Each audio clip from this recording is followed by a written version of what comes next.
Hello, everyone. Waiting room is streaming in as we speak, so I'll give it another moment or two. But I am Benjamin Lindsay, managing editor at Backstage.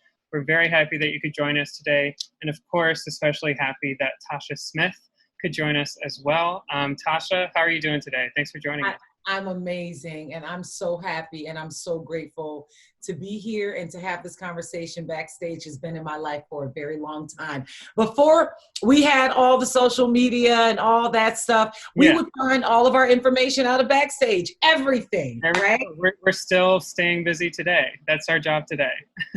I love it. Awesome, awesome. Well, the main reason that we have you here is because your acclaimed workshop, TSAW, is moving digitally just to kind of reflect the times that we're living in. What can you tell us about that? I know that's coming up next week. Yeah, it is. You know, I've been teaching acting for almost 20 years, and you know, my acting studio in Sherman Oaks has been going on for about 6 years. I got my own studio space. Before I was like renting, you know, theater space all the time. Yeah. And so we've been doing classes for 6 years there, you know, 5 days a week. And when COVID hit, of course, we had to shut down like everyone else, you know, but I was so concerned about the actors out there not having a place to be able to go to. So I decided to do it online. And what was great about that is that I have like actors all over the world that I've worked with, right? And people would fly to LA to take my classes, or I would fly to other cities in order to teach classes and do like 3-day workshops. And what made me so excited about doing it online is that everyone from everywhere in the world could take the workshop. And when you think about the transition of how people are actually auditioning now, people are either putting themselves on tape and doing their callbacks via Zoom. Most of the callbacks and the director sessions are done via Zoom. So that was exciting because I can not only teach them, right, but also giving them this tool to be able to work through where when they have these auditions, it's like it's a blessing. I love it. I'm excited about it. Yeah, I mean, the digital space can be a tool. For some people, it's a hurdle initially, but you can kind of figure out what space in your home works best for a self-tape, what lighting is best, what makeup looks good on camera. But these are the kind of things that are kind of trial and error. So you're absolutely right. Yeah. And also, like, when you're working via Zoom, you have to know like the frame you're working in, the space you're working in, but you're reading with the person in front of you. Like, you know, right now I'm looking into the camera so that the audience can be there and feel me talking to them. But now imagine if I change my eye over to you. Right. It takes it away a little bit. You follow what I'm saying? Now I'm connecting with you in a different way because yes, we're talking, but then you have the audience out there that I want to connect with too, so that they can feel my energy and know I'm looking at you, I'm talking to you, I'm feeling you, you know? And it is a great energy, to say the least. We're very happy to be speaking with you today.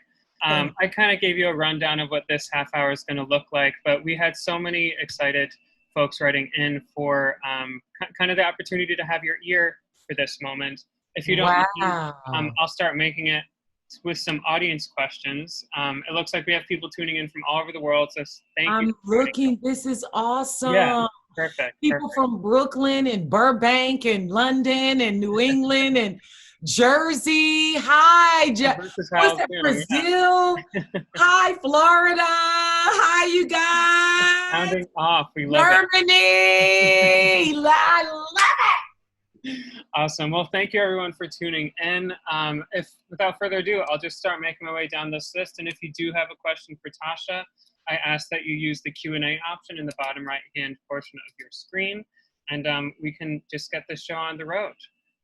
So the first question I have for you is from Michaela Tolez. My question is, what advice would you give an actor who landed their first role and is now at their first table reading with other more seasoned actors? So how do you kind of know that you are up to snuff when you're in the room with someone who's a little more experienced? Well, I say preparation is the key.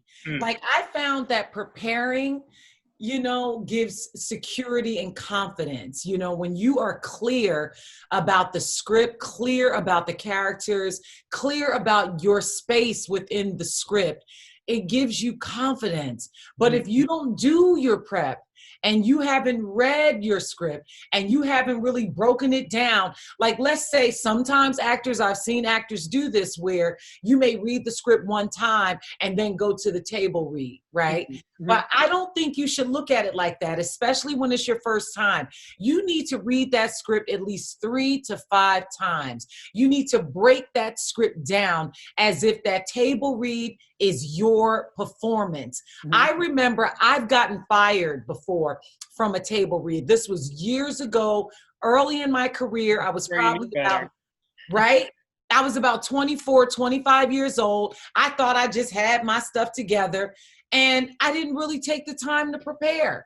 And by the time I got into the table read, some things threw me off. All the people threw me off. I messed up that table read. They sent me home.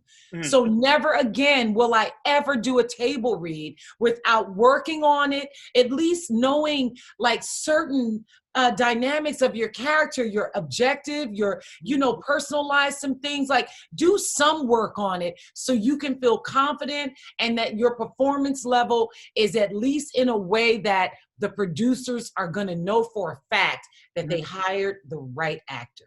Exactly. I mean, that first hurdle of getting the role is the important thing, but then you can't rest on your laurels there. You got to prepare. Yeah. Right. I hope that answers your question. No, I Preparation. And really quick, the people that are on this call, I would like to just suggest that everyone get The Power of the Actor, because it's a book that everyone has to read when they come into my school. And I love the way Ivana Chubbuck breaks down the 12 steps. I teach that technique. I taught for Ivana for many years. And she's one of my best friends and still my mentor. And my suggestion to every actor on this line to get The Power of the Actor. That's great. We got a few people sounding off that they've already got it. So perfect. Informed actors, informed readers. We love to see it. I love it. Next question. You, Tasha, of course, are coming from the perspective of an actor, of a director. You're bringing real world industry experience to the table as an acting coach. We have a question here from Brandy Brown. I've noticed when observing on set that there is something different, almost like a deeper connection between a director who has also acted and the actors that they are directing. So the question is this something that you've experienced in your role as a director or an actor? And if so, can you speak to that connection a little bit? So do you feel like your background makes you a better director? Absolutely. I know that it does. I know that me being an actor as well as me being a teacher it has made me a better director. I mean, when I was teaching all the time, I thought I was just there to pour into my students, right? But I then realized that my students were also pouring into me because they were giving me an opportunity to do what I love to do aside from acting is directing. And I got a chance to exercise my instrument working with actors. That's my sweet spot as a director. When people hire me as a director, they don't only have a person that's going to visually give them something, but they can guarantee, put their money on it, that I'm going to know how to work with actors, know how to communicate with actors, and know how to get what I need, but then also assist them in areas that they may have trouble. It is the best gift that I have as a director, is being an actor and a teacher. And even when I'm like pitching and up for movies or pilots or anything like that, I have another layer of work that I do because I'm also breaking that script down, like I'm the actor or the coach. It's prepping somebody for this. So I have so many tools, technique, information, not that I impose all that stuff on the actor, because you still want the actor to be able to have space to create and do their thing. But if they need help, or if I need to get in there and do something, it's a blessing that I know both. You speak the language because you're dealing with things that aren't necessarily tangible. You're dealing with craft, technique, emotions, and not every creator knows how to speak to those terms. I feel like it's a blessing for sure. All right, we got a question here. This actually gives you the opportunity to speak to doing digital classes, Tasha, but we have a question from Tasha Thompson. Just given the craziness of the world, I realize that this year has been crazy. I'm new to acting.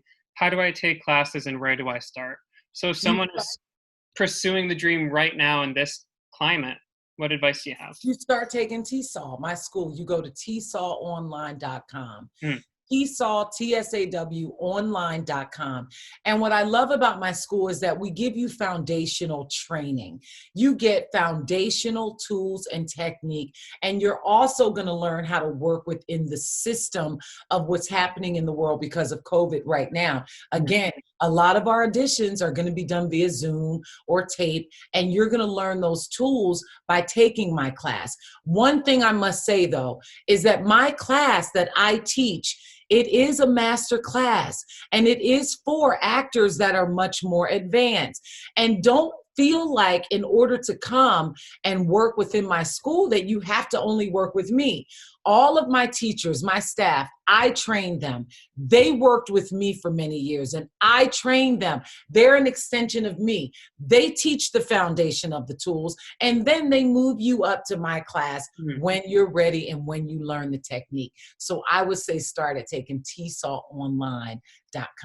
Perfect, perfect. And can you speak to, just especially in this digital space, what is the ratio between you and the number of actors that you're working with? Is it one-on-one, or not always one-on-one, but do you have the opportunity to really work one-on-one and intimately with the members of your class? Well, you know, when you're doing a class in a class setting, of course, like I'm doing exercises, I'm doing emotional prep, I'm doing character development, I'm doing script analysis and breakdown, you know, and we're literally putting the work up on its feet. Like you're working every week and I'm critiquing the scenes and I'm giving you tools and technique and how to make the scene stronger, better, more effective, right? And that is a collective thing that all of us together are watching and experiencing in real time. Now, as far as one-on-one, I do private coaching when I have the time, but I am critiquing the scenes and I do speak to each actor as far as the things that I feel they can work on, what was good, what can be more effective, how they can go deeper, blah, blah, blah. So that's the one-on-one that you get within the class setting. It's no different than if we were in the actual studio. Got it. Okay. Just wanted to offer some clarity there for our audience. That's great. We are kind of speaking in the context of this. These digital classes and whatnot are happening at a time when the world is in a pretty precarious state, just all things considered. We have a question here from, hold on, just lost it. Oh, right here, from Tanika Cujo. And I apologize if I mispronounced that last name. But she asks, when you feel like you're losing hope on pursuing your dreams, what or how do you train your mind to keep moving forward anyways? So I feel like these are especially difficult times when you're looking down that barrel the way that some people see it. How do you move on? Well, you know, I have this scripture, not to try to sound preachy, okay, because God knows I'm not that, okay? Yeah. But there is this scripture in Galatians 6:9, and it says, not to grow weary while doing good, for in due season you shall reap if you faint not. And so for me, it's about never quitting. It's about understanding that there is a due season, even in a pandemic. All of it is within God's timing anyway. And just because we're dealing with COVID, it doesn't mean that we don't take this time to continue to work on our craft. Things are going to open back up. Bottom line, point blank, period. I think our faith is important in what we know we were called to do. I don't think God's going to change that just because we're dealing with this virus that is causing us to have to make some changes. But I still believe that we have to have faith. We have to find positive things to meditate on. That scripture is one of those things for me. Yeah. Absolutely, absolutely. Thank you for sharing that scripture. I love it. We are going to go over to Carrie L. Kendall. As a new actor, I've been told to never turn down any opportunity, but when it comes to roles that I don't necessarily agree with, Is it wise to turn those jobs down, or will turning down jobs jeopardize my chances of having a good career? Well, I think in the beginning of your career, I think it's important for you to get as much exercise as possible Mm-hmm. because that's what you're working, you're learning and growing. When you first start out, I would probably say, don't be so picky. You know, allow yourself the opportunity to grow. It's like if someone says, "Oh, well, I want a date," you know, but refuses to go on a date until they find the right guy, right? Look at it as dating until you find the one. You'll eventually find the one. And when you find the one, and when your property value starts going up, then you can pick and choose. But every time you get a chance to work with another director, work on the set with different actors, you are exercising your muscle and your instrument that is preparing you for the bigger opportunity. Mm-hmm. Absolutely. We'll take it. Got a question here from Catherine Giorgio. What are your views on social media for actors, and what social media platforms should we be on? Well, listen, I'm not going to say like I'm the pro at all of that as far as like those answers, but I do know that, you know, a lot of people are interested in what your social media numbers are. But I would say don't put too much pressure on yourself. I feel like if you're going to utilize the social media tools, right, as a platform, it has to be authentic. It has to be you. It can't be forced. When you think about the people that have become very successful on that platform, they're people that just live in that space being themselves, not trying to create like a little following, some little happening, you know, opportunity or whatever, you know, but they literally are just honest and authentic. Like there's a woman named Tabitha Brown who used to be one of my students at TSAW. She loves like vegan food. She loves family. She's a mom. She's spiritual. This is just who she is. She decided to start talking to social media, being herself. And now she has a huge amount of followers. I think she was on all these different talk shows already. But everyone wants to meet her. Everyone wants to follow her. People love her. She's going to have her own show. It's going to happen. But it wasn't because she was trying to be anything other than herself. So I would say Twitter. I would say Instagram. TikTok is something that everybody's doing right now. I mean, and not that I even have TikTok because I don't have time. I don't have time. But anyway, I would suggest those. Too many options. But that's the perfect example. You got to be yourself, and the success will come. We got a question here. We were talking a bit about self-tapes before. That was kind of the norm of the industry before all of this. It's absolutely the norm now. A question from Naya C. When doing a self-tape, what are the key components to really standing out as if you were standing in front of the casting directors? Well, one is you need to have your lighting right. You don't want to have a background like this. You don't want to have all this color and all this art and all this stuff so that it won't distract people. You know, you can order online. They have these backdrop like stands that you can get. You could either get a green screen or a piece of fabric or something to be able to have your space to be able to work in, right? Your lighting, your workspace with a clean backdrop, understanding how to slate before your audition, which is your name, your height, that whole what role you're reading for. And those to me are the key components to a proper self-tape. But that backdrop, that lighting, and then also having somebody good to read with off camera. Excellent. Let's go to Tala Elamine. What is your best tip for getting out of your own head and stop overacting with especially meaty and emotional material? Nice.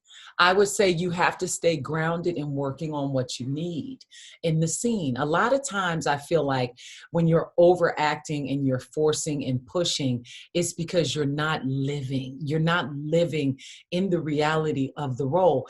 Every character has something that they need to say.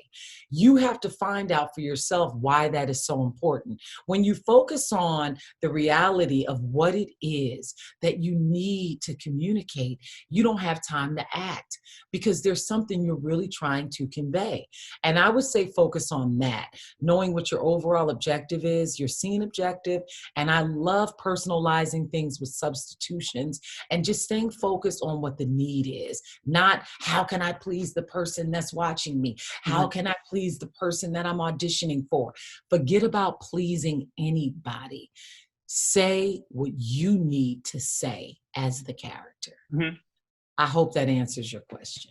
I think that's more than enough. That was great.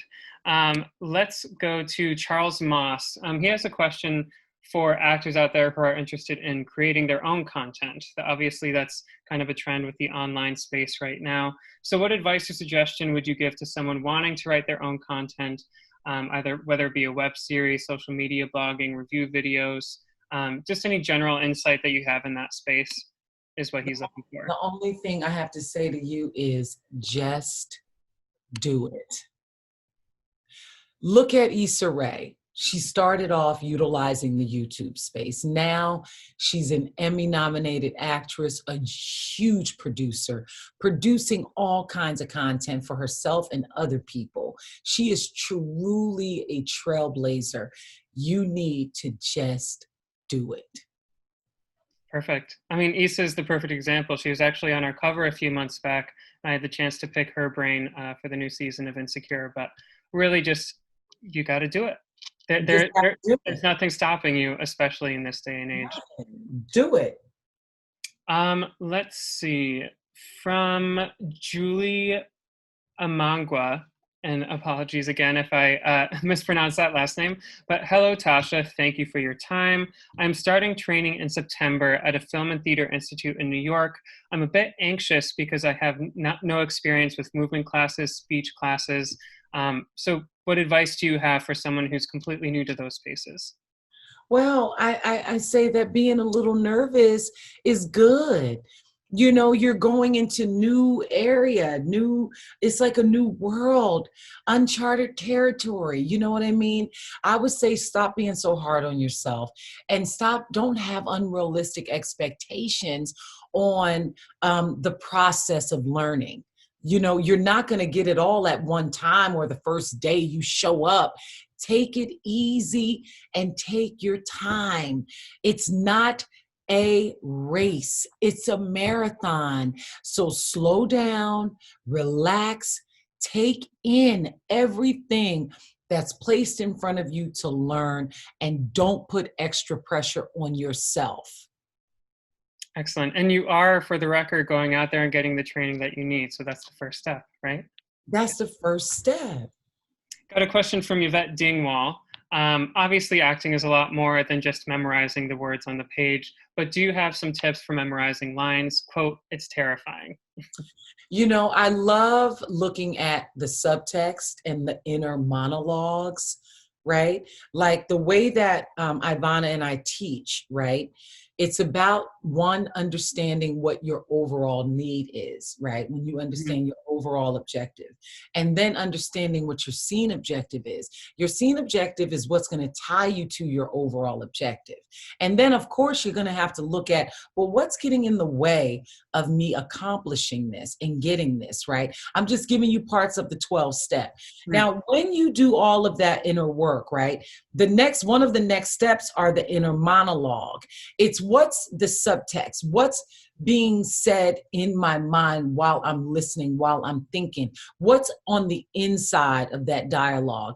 And once you're clear about that, it's going to give you a foundation of you understanding what it is that you need to say and what all those words mean to you. Then you'll have a deeper conviction and you won't forget stuff that means something to you. A lot of times I feel like we put the cart before the horse. We try to learn the lines first before we are clear about what it is that I need to say? And what does this mean to me? What are my personalization references for this? What are the inner monologues for this? All of that stuff is going to help you learn and memorize the lines. You can't forget what you need to say. Mm-hmm. Imagine this real quick. If you are about to have an argument with somebody, right? Let's say you're married, right? And you're in the middle of an argument. You're like telling your friend, you know what, when he get his behind home, I'm going to lay into him. I'm going to lay into him good. I'm going to tell him this, that, and that. Now, do you think when he comes home that you're going to be like, I got a bone to pick with you? What was I going to say? Are you going to forget what you're going to say? Right. No, because it's something that you need to say. And when you know what you need to say, you don't forget it. Absolutely. I love that. Well, final question for you today. We have a question from Lex Damon, and it's a question about you, Tasha. Just what inspired you to start teaching actors? And then I'd like to add to that, what are your hopes for the future of your workshop and continue teaching? You know, it was important for me to continue to empower my community of artists and artists with a dream. You know, I'm a young girl from Camden, New Jersey, and I had this dream to act. And if I didn't find my mentor and teacher, I wouldn't be here now. It was my way of paying it forward to the artists coming up. I want to help find them. I want to help develop them. I feel like it's my purpose, to be honest, to help empower the next generation of artists. And it makes me as happy as directing or acting or producing, but teaching is a part of my life. It's a part of who I am. It's a part of my DNA, and it fulfills my soul. The future, I want to see TSAW continue to affect people worldwide. I'm proud of the staff I have at my school. I'm excited about more directing and more acting and producing and just creating more content for all of us amazing artists. Excellent. Well, I can't wait to see what you do next. You're obviously so well suited for everything that you do. This has been some great energy on the Zoom screen today. I appreciate you. Yes, yeah. Well, thank you for joining us, and stay well, take care of yourself, and we'll have to stay in touch. Thank you. I can't wait. And bye, everybody. Thank you. Bye, everyone. Thanks for joining us. Okay. Bye-bye. Bye.